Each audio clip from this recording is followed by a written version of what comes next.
खून में हॉस्पिटैलिटी है। ये खाली टूरिज़्म इंडस्ट्री की मैं बात नहीं करता हूँ। अगर आप किसी नॉर्मल कश्मीरी को भी सड़क पे मिल जाओ तो वो आपको अपने घर ले जाएगा। हमने अपनी मस्जिदें खोली हैं। जब यहाँ पर वक्तन प्रॉब्लमें हुई हैं, चाहे फ्लड का टाइम हो या बाकी चीज़ें हों, तो कश्मीरी अपनी मस्जिदें खोल देते हैं, अपने घर खोल देते हैं हर एक के लिए। और मैं आपके माध्यम से ये भी अपनी गवर्नमेंट से रिक्वेस्ट करना चाहूँगा कि जो हमारे बॉर्डर एरिया पे जो हमारे भाई हैं, चाहे वो कुपवारा, उड़ी, अखनूर, पूंछ जहाँ कर भी हैं, उनका बड़ा डैमेज हो गया है इस जंग के बीच में, तो उनके लिए भी राहत के लिए कुछ किया जाए और बहुत ज़रूरी है, क्योंकि वो बहुत छोटे तबके के लोग होते हैं। पहलगाम टेरर अटैक के बाद जो है कश्मीर के साहिल पे जो है काफ़ी बुरा असर पड़ा है। इस सब पे मेरे साथ बातचीत करने के लिए मौजूद है आकिब चाया। आकिब साहब, अभी प्रेजेंट सिचुएशन क्या है टूरिज़्म की, सायाहत की? देखिए, अब जैसा आप जानते हैं, अभी जंग की हालात थी, काफ़ी दिनों से बहुत टेंशन चल रहा था हमारे देश और पाकिस्तान के बीच में। बट एक बहुत वाइज डिसीजन मैं कहूँगा जो आया है सीज़ फायर का। ये सीज़ फायर हर एक चीज़ के लिए है।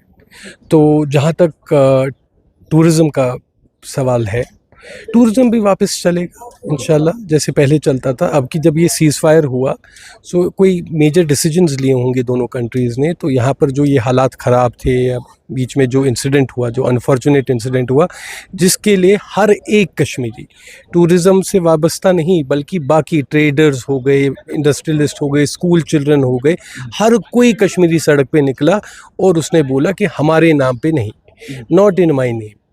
ये जी कश्मीरी का इसमें कोई लेना देना नहीं। हम लोगों ने कंडेम किए, सड़क पे आ गया, पूरे देश को एक मैसेज गया कि कश्मीरी खाली अमन चाहता है, कश्मीरी खाली प्यार से रहना चाहता है। तो इंशाल्लाह सीज़ फायर के बाद हम देखते हैं कि टूरिज़्म वापस लौटेगा, और अगर पहले 10 लोग आते थे, अब 100 लोग आएंगे, क्योंकि एक जज्बा भी है हिंदुस्तान में कि कश्मीर हमारा है, और राइटली सो। कश्मीर हमारा है, कश्मीरी हमारे, तो दे विल कम बैक। तो आपकी क्या पहल रहेगी, कैसे आप टूरिस्ट को मनाएंगे कि कश्मीर के हालात, जैसे आपने देखा कि यहाँ पर बूम था, बहुत सारे टूरिस्ट यहाँ पर आते थे? देखिए, हमारी तरफ से तो ये है that we are in touch with the tourism minister, जो हमारे चीफ मिनिस्टर साहब भी, एलजी साहब से भी मीटिंग की गई है, और जो हमारा डायरेक्टरेट है वो भी अप्रोप्रिएट एक्शंस लेगा। हम भी अपनी तरफ से कुछ बड़े अनाउंसमेंट करने जा रहे हैं 1 हफ्ते के अंदर, after meeting the administration. And I am very sure that today each and every citizen of India will come back to Kashmir more to prove that Kashmir is theirs and Kashmiris are theirs. आज ये उनका काम है हमारे लिए खड़ा रहना। हमने तो अपना काम कर लिया अटैक के बाद, हम तो सड़कों पे आ गए, मगर अब हर भारतवासी का ये काम है कि अगर वो नहीं भी पहले आते थे, अब वो ज़्यादा आए, ताकि पूरी दुनिया को एक मैसेज चली जाए कि कश्मीर एक सेफ़, एक peaceful and is an integral part of the country. अभी फ़्लाइट ऑपरेशन भी शुरू हुआ है, आज आपने देखा होगा, तो कल से जो है बाज़ाब्ता तौर पर ये फ़्लाइट्स आएगी। आज भी कुछ फ़्लाइट्स हैं। तो देखिए, फ़्लाइट ऑपरेशन की जहाँ तक बात है, फ़्लाइट रिजम्पशंस के ऑर्डर्स निकल गए हैं। अब देखना है कल से या परसों से फ़्लाइट्स भी शुरू हो जाएंगी। और जैसा मैं कह रहा हूँ, हम कश्मीरी लोग बहुत पॉजिटिव लोग हैं, बहुत पीसफुल लोग हैं। हमने काफ़ी सालों से ये चीज़ें देखी हैं। पिछले कुछ चंद सालों में बहुत अमन था यहाँ पर, बहुत डेवलपमेंट थी। मैं बात करूँगा जो हमारे यंग एंटरप्रेन्योर्स हैं, जो बाहर अलग अलग देशों में नौकरी करने गए थे या अपना काम ढूंढने गए थे, वो भी घर वापस आ गए। तो सब चाहते हैं यहाँ अमन रहे, यहाँ खुशी रहे, और जो भी कश्मीर आए वो एक्चुअली इस जन्नत के नज़ारे देखे और देखे कि कश्मीर कितना सुंदर है।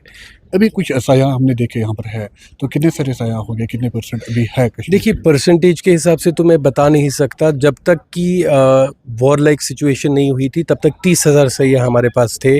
गुलमर्ग गंडोला की डेली बेसिस पे 1200 से 1500 लोग ऊपर नीचे जा रहे थे।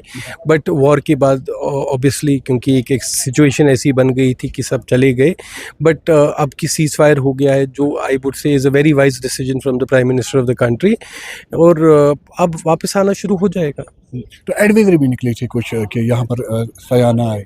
देखिए, वो जो एडवाइजरी निकली थी, आई थिंक कि आप अमेरिकन एडवाइजरी की बात कर रहे हैं, वो इसलिए निकली थी क्योंकि एक वॉर लाइक सिचुएशन था। तो अब वो वॉर लाइक सिचुएशन ख़त्म करने में भी जो हमारे ये डोनाल्ड ट्रंप हैं, उन्होंने भी इसमें अपना मीडिएशन किया है। तो मेरे ख्याल से वो भी एडवाइजरी हट जाएगी, और कश्मीर अब मेरे ख्याल से एकदम शांतिपूर्वक रहेगा, और हर लोग हमारे भारतीय लोग भी और जो बाहर के लोग भी हैं वो भी यहाँ आए और कश्मीर का मज़ा उठाए। हर कश्मीरी, मैं हर प्लेटफॉर्म पे बोलता हूँ, हमारी खून में हॉस्पिटैलिटी है। ये खाली टूरिज़्म इंडस्ट्री की मैं बात नहीं करता हूँ। अगर आप किसी नॉर्मल कश्मीरी को भी सड़क पे मिल जाओ तो वो आपको अपने घर ले जाएगा। हमने अपनी मस्जिदें खोली हैं। जब यहाँ पर वक्तन प्रॉब्लमें हुई हैं, चाहे फ्लड का टाइम हो या बाकी चीज़ें हों, तो कश्मीरी अपनी मस्जिदें खोल देते हैं, अपने घर खोल देते हैं हर एक के लिए। और मैं आपके माध्यम से ये भी अपनी गवर्नमेंट से रिक्वेस्ट करना चाहूँगा कि जो हमारे बॉर्डर एरिया पे जो हमारे भाई हैं, चाहे वो कुपवारा, उड़ी, अखनूर, पूंछ, जहाँ कर भी हैं, उनका बड़ा डैमेज हो गया है इस जंग के बीच में, तो उनके लिए भी राहत के लिए कुछ किया जाए और बहुत ज़रूरी है, क्योंकि वो बहुत छोटे तबके के लोग होते हैं। 4-4 सदियाँ लग जाती हैं उनको अपने घर बनाने के, तो वहाँ के लिए कुछ government should take very important steps and rehabilitate them. तो आखिरी सवाल होगा मेरा कि दो मुल्कों के बीच कशीदगी ज़्यादा बढ़ गई थी, अब जो है सीज़ फायर भी हुआ, तो किस तरह से आप देखते हैं पीस कितना होना चाहिए दोनों मुल्कों साइड से? देखिए, जिस हिसाब से ये सीज़ फायर की बात हुई है और जैसा कि दोनों मुल्कों ने बात कर ली है, तो मेरे ख़्याल से ये एक ज़्यादा जो इस पे इम्पैक्ट होता है ना, जब इनकी हमारे देश और दूसरे देश में प्रॉब्लम होती है, तो उसका पहला ब्रंट भी हम ही फेस करते हैं। जैसा कि आप चंद दिनों से देख रहे होंगे कि कश्मीर में ही ज़्यादा और जम्मू में हालात ख़राब होंगे। अब जब ये सीज़ फायर हुआ है, एक पीसफुल इंटरैक्शन की है इन लोगों ने आपसी में, तो इसमें भी सबसे ज़्यादा फ़ायदा हमको ही होगा, क्योंकि यहाँ पर अमन लौट आएगा, शांति आएगी। और देखिए, मेरे हिसाब से जंग किसी चीज़ का हल नहीं होता। आप उन लोगों से पूछिए जो बॉर्डर इलाकों पे रहते हैं, जिनके घर ख़त्म हो गए, जिनके लाइफ स्टॉक ख़त्म हो गई, जिनके लोग मर गए, उनको पूछिए जंग क्या होता है। तो ये हमारे प्रधानमंत्री ने बहुत अच्छा काम किया है कि सीज़ फायर एक्सेप्ट कर लिया है, एंड इंशाल्लाह अब यहाँ पर हालात बिल्कुल ठीक रहेंगे। बहुत शुक्रिया। शुक्रिया।